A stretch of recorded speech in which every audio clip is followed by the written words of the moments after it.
looking lovely. Sit there. It's good making my height. She got my height. SalonGalaxy.com here at ISSE with Tabitha Coffey, and she just released her book, did a book signing. This was crazy today. How did you deal with this? It was crazy. Listen, all I had to do was sit here and sign.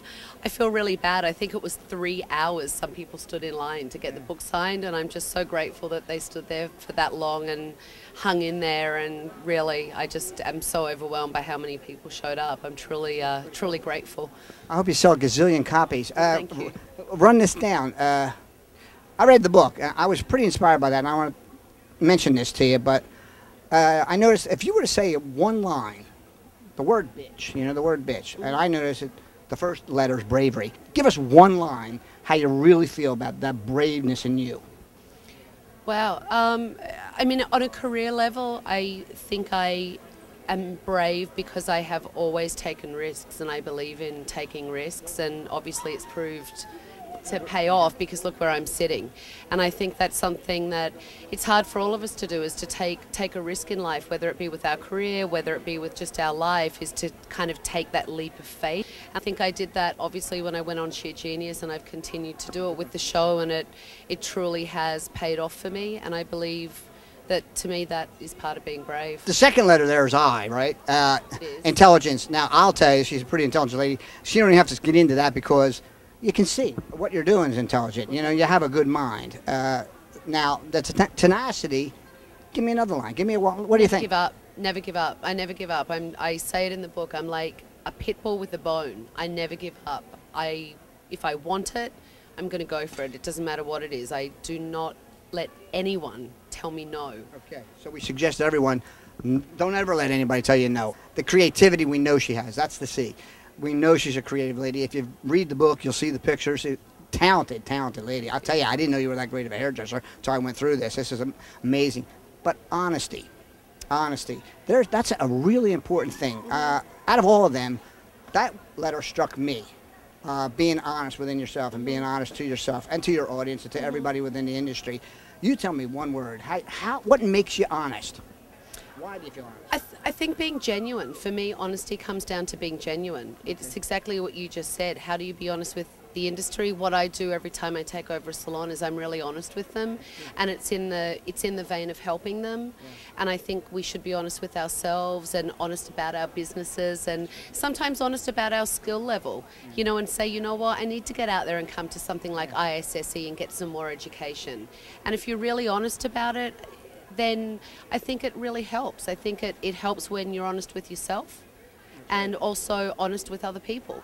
You know what? I read the book and I was blown away. We did a book review. First of all, go to SalonGalaxy.com, read the book review. It's a great review because it's a great book. When I read it, it struck a chord with me in that my hero in life, his wife, was chastised. And that's kind of how I looked at it a little bit. And her name's Yoko Ono, and that was my hero, was John Lennon, and he meant a lot to me. And when I read it, I went back and I'm thinking, geez, there was a woman that was so chastised and never gave up, and at 80 years old today, she's still pushing forward. And do you see yourself then pushing forward just like you are now? I'll never stop. I mean, I will never stop. I will be tenacious until the day they carry me out. God willing, not for a while, but yeah.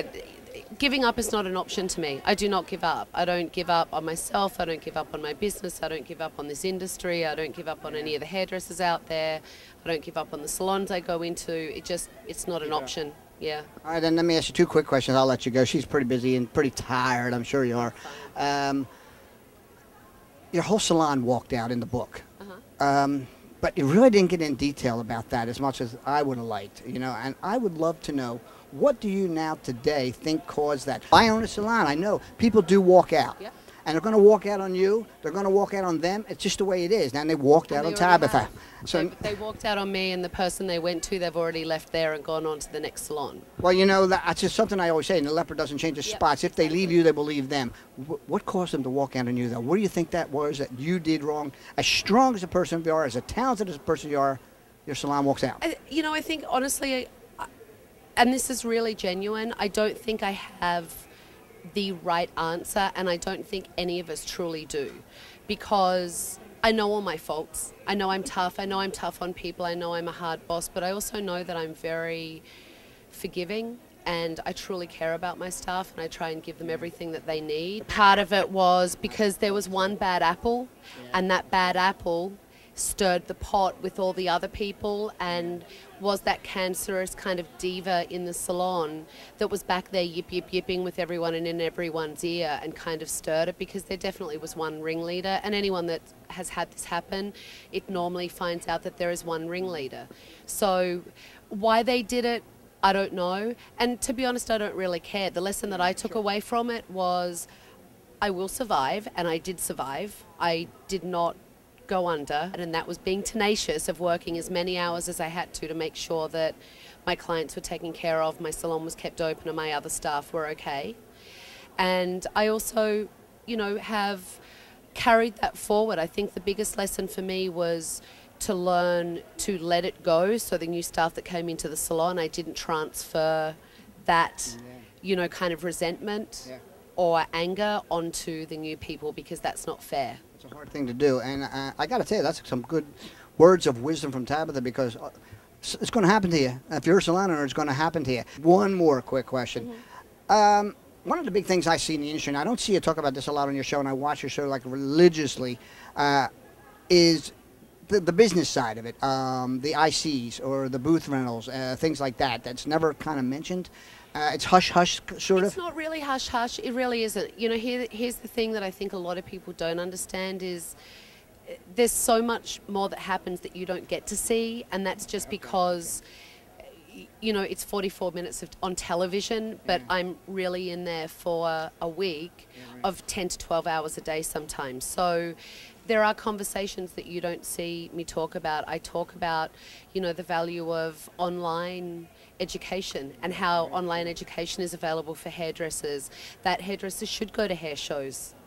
Actually, in an upcoming episode, I talk about it with someone because they came to an ISSE show, and instead of going and getting education, which is what they should have been doing, they walked around and they went shopping and didn't go to a class.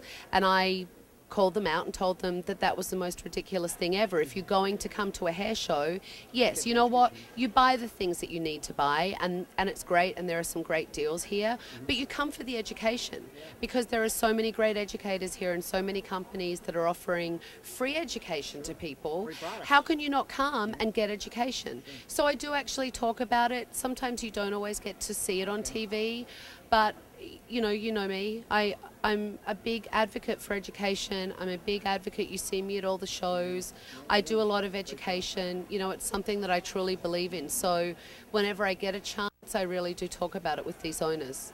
Well, that's good to know. It's going behind the scenes with Tabitha, Salon Takeover. Everybody should be watching this show on Bravo. And let me tell you, it's not really about the hair. It isn't. It's about the person.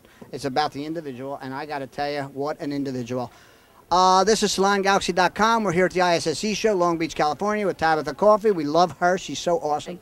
And we now know what bitch means. Read the book and find out, because I'm not repeating it. I had to memorize all that stuff, you know. See you soon. Watch us on SalonGalaxy.com. Thank you. Thank you so much.